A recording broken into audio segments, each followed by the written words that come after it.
Друзья, всем привет! Небольшой лайфхак по вязанию. Опытные мастера, кто вяжет, знает. Я, конечно, не опытный, но тем не менее. Это ниточка из центра.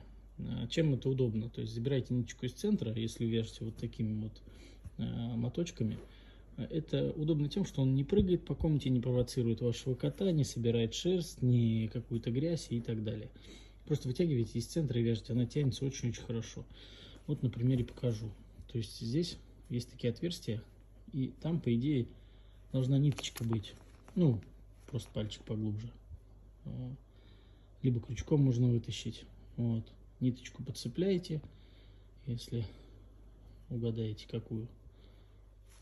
Так, стоп. Стоп. Лайфхак должен получиться. Вот, да, все получилось.